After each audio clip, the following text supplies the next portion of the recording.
Assalamualaikum warahmatullahi wabarakatuh.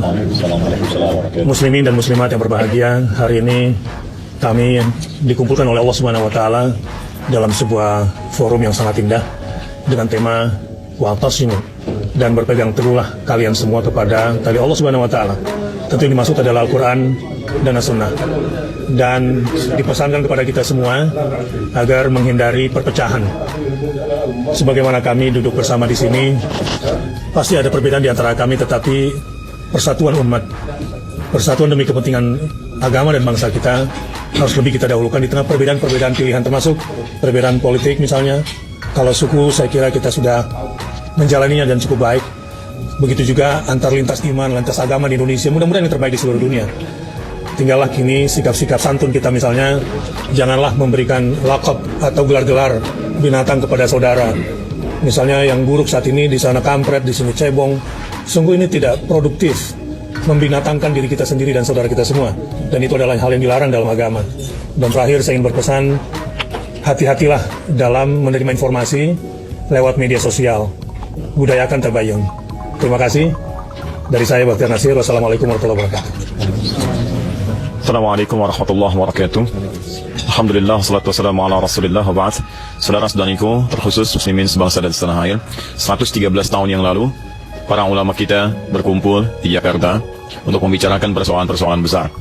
Dan 5 tahun kemudian bersinergi dengan seluruh tokoh-tokoh kebangsaan membicarakan bagaimana negeri tercinta ini bisa terlahir dengan mulia, hadir dan memberikan inspirasi pada dunia dengan segala semangat-semangat kemuliaannya.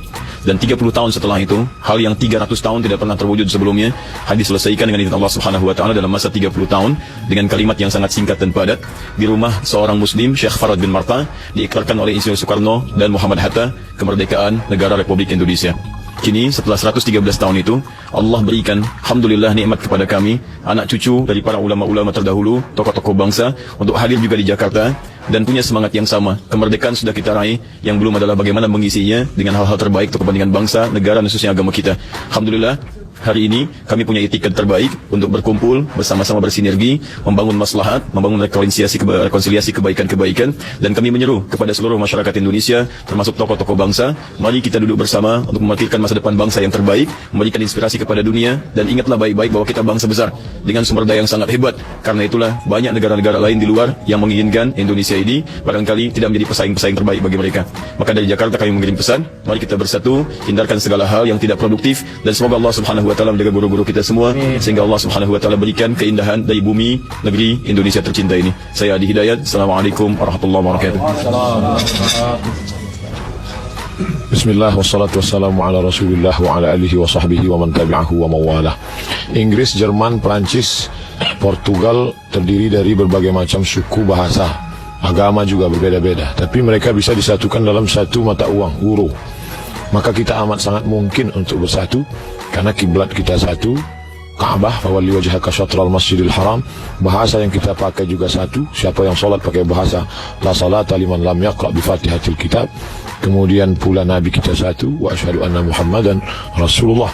Bahwa kami ada sedikit perbedaan, mungkin Ustaz Fulan tadi subuhnya tidak pakai kunut, mungkin Ustaz Fulan subuhnya bismillahnya sir, Ustaz Fulan jahar, tapi kami tetap disatukan bahwa kami sama-sama salat subuh, menyembah Allah Subhanahu wa taala. Allahumma barik li ummati fi bukuriha. Oleh sebab itu, kesatuan persatuan inilah yang ke depan membuat kita bisa bersama. Kita sama-sama berdoa, Allahumma inna na'udzubika minal hammi wal hazan wal ajzi wal kasal wal jubni wal bukhul wa dhala'id daini. Kami jauhkan dari dililit hutang. Kita semua sepakat, apapun ormas kita, apapun warna kulit kita, apapun bahasa kita, kita tidak ingin dijajah. Cukuplah itu sudah 350 tahun ditambah 3 tahun setengah, lalu dijajah lagi dengan dhala'id dain, dililit hutang.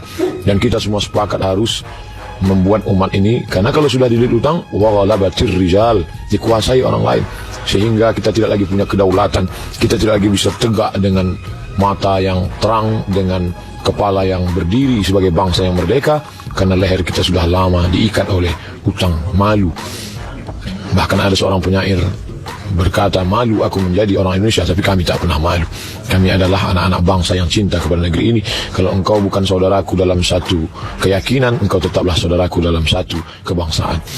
Terakhir saya ingin tutup bahwa kata orang menjinakkan buaya itu susah, Tapi sebenarnya banyak buaya yang buas menjadi jinak. Ada yang lebih susah menjinakkan pawang-pawang buaya. Hari ini dalam tanda kutip pawang-pawang buaya itu berkumpul, dan ketika itu satu foto gambar akan bisa mewakili 1000 kata. Semua orang berkata akan melihat, oh itu ustadz kami, itu ustadz kami. Mereka ternyata bisa duduk bersama melihat masalah umat ini. Mudah-mudahan yadullah ma'al jamaah, pertolongan akan turun dengan jamaah. Terima kasih. Wassalamualaikum warahmatullahi wabarakatuh.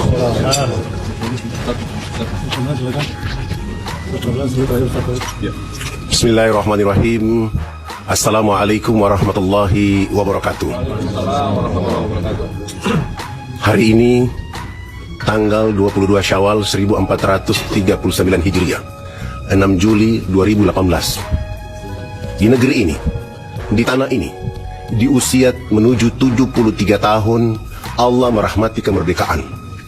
Tapi yang kita ketemu adalah ada peternakan kebodohan, ada peternakan kemiskinan yang sedang dikembangkan di tengah-tengah kehidupan negara yang berdaulat. Di sisi lain, umat Islam yang menjadi pilar kemerdekaan itu ada tetapi tidak ada, banyak tapi tidak terhitung. Maka di kesempatan hari Jumat ini, saya mewakili negeri yang terbit matahari pertama di tanah air Indonesia, ingin menyeru kepada kita semua bahwa bersatu untuk menghapuskan peternakan kebodohan yang sedang berkembang di negeri ini, peternakan kemiskinan yang sedang tumbuh. Dengan bersatulah kita akan membuat bangsa ini menjadi bangsa yang maju, bangsa yang kuat, bangsa yang mandiri, bangsa yang menjadi contoh bagi bangsa-bangsa di dunia. Kita sudah punya harta kekayaan menjadi umat mayoritas di dunia. Kita sudah punya potensi alam yang sudah ada. Kita juga sudah punya Quran dan hadis, dan kita didukung oleh Undang-Undang Dasar 45. Tapi kenapa kemiskinan terus ada, kebodohan terus terpelihara? Apakah kita yang salah? Ataukah ada orang-orang yang sengaja memelihara ini menjadi ternak dalam kehidupan untuk menjual negeri ini menuju kehancuran? Jawabannya tidak. Ada puisi yang dibilang ulama pada masa lalu, kami mati muda, pekerjaan belum selesai, belum apa-apa. Itu adalah persatuan, itu adalah ukhuwah, itu adalah kekuatan yang mampu mengangkat harkat dan martabat. Wahai saudara-saudara sebangsa dan setanah air, Nabi SAW 23 tahun menjadikan Mekah dan Madinah menjadi kemakmuran. Kita masih ada beberapa tahun. Kita harus sanggup mengatakan kepada negeri, bangsa dan dunia ini bahwa tanggal 17 Agustus 2045 Indonesia menjadi bangsa emas oleh karena persatuan yang terjaga, tertata untuk kemakmuran bersama. Wassalamualaikum warahmatullahi wabarakatuh. Bismillahirrahmanirrahim. Assalamualaikum warahmatullahi wabarakatuh. Alhamdulillah, Allahumma salli ala Sayyidina Muhammad wa ala ali Sayyidina Muhammad. Masya Allah, kita lihat para ulama, para da'i, para aktivis, lintas organisasi, semuanya bersatu. Harapan kita, mudah-mudahan para ulama, para umara bisa bergandengan tangan, saling cinta, saling kasih sayang, saling menasehati. Kasihan rakyat kita pikir rakyat, kita bakal mati, kita bakal bertanggung jawab di hadapan Allah Subhanahu wa Ta'ala. Jangan sia-siakan hidup. Masih ada fasilitas umur yang Allah sediakan. Mari bertaubat, mari bergandengan tangan, al-ulama wal umara, agar rakyat mendapatkan kesejahteraan, kedamaian, agar rakyat bahagia menuju Indonesia yang berkeadilan dan lebih beradab. Allahu Akbar. Assalamualaikum warahmatullahi wabarakatuh. Bismillahirrahmanirrahim. Assalamualaikum warahmatullahi wabarakatuh. Alhamdulillah, puji dan syukur senantiasa kita panjatkan kepada Allah Subhanahu wa Ta'ala. Teman-teman sekalian, salat dan salam senantiasa juga dicurah dan dilimpahkan kepada baginda Nabi besar Muhammad sallallahu alaihi wasallam. Semenjak awal daripada agama ini sudah mengirim pesan persatuan yang sangat luar biasa, menyatukan Aus dan Khazraj, lalu kemudian menyatukan seluruh jazirah, menyatukan seluruh dunia di dalam sebuah kepemimpinan yang kepemimpinan ini memberikan kebaikan dan juga dengan keindahan. Nah, karena itulah ketika negeri ini kemudian dimuliakan dengan Islam, maka pesan persatuan itu sangat kuat disuarakan. Sampai kemudian datanglah penjajah, mereka bawa 3G. 3G itu adalah gold, gospel, glory. Mereka mencari emas, mereka mencari kekuasaan, tanah, mereka mencari agama. Maka 3 ini adalah sepaket bagi mereka. Maka siapa yang muncul ketika 3G ini dibawa oleh penjajah-penjajah dari luar? Yang muncul pertama kali di negeri ini untuk mempertahankan negeri ini, untuk mempertahankan orang-orang di dalamnya adalah orang-orang Muslim. Kenapa? Secara alamiah Islam akan berdiri di atas seluruh kezaliman, dan sampai kapanpun akan selalu begitu. Maka ini yang dikhawatirkan oleh para penjajah-penjajah. Ketika Islam ini ada, mereka tidak akan bisa untuk menguasai apapun semau mereka. Maka Islam akan tetap muncul untuk itu. Ulama-ulama kemudian memberikan pesan, jangan jual tanah pada orang-orang kafir. Kenapa? Ketika mereka menjual tanah pada orang-orang kafir, maka membahayakan akidah mereka, akan membahayakan kehidupan mereka semuanya. Ini satu paket tiga ini yang tidak bisa ditawar satu sama lain. Nah, karena itulah ketika penjajah-penjajah yang lain datang, mereka tertarik dengan kemolekan daripada negeri ini, maka mereka yang mereka cari adalah bagaimana menguasai ini kembali dengan cara yang sama seperti kemarin. Tapi negeri ini tidak akan pernah habis daripada orang-orang muslim yang menyadari kesemuanya dan akan berdiri terhadap kezaliman, dan itu yang dipesankan oleh para ulama. Mereka membuat kita sebuah jalur-jalur, mereka membuat kita sebuah aturan-aturan, sebuah batasan-batasan yang sangat indah. Pancasila itu adalah kemudian nilai-nilai Islam yang hanya bisa diartikan sempurna apabila orang-orang membaca Al-Quran. Karena itu ketika seseorang mencintai Islam, dia akan mencintai tempat dia kemudian berdiri. Ketika seseorang mencintai Islam, dia akan membela tempat dia berdiri. Ketika seseorang mencintai Islam, maka dia mencintai apapun yang ada di dalamnya, umat-umatnya, dan insya Allah kita mencintai Indonesia. Karena kita mencintai Indonesia, maka kita akan mempedulikan bahwa ruh Indonesia adalah Islam, dan ini tidak akan lepas daripada orang-orang Indonesia. Dan insya Allah pada hari ini ulama-ulama mengirim pesan kepada kita semua bahwa insya Allah persatuan ini akan dimulai, akan terus dijaga sampai kita benar-benar akan memberikan rahmat bagi seluruh alam dengan Islam. Saya Felix Xiao, Assalamualaikum warahmatullahi wabarakatuh.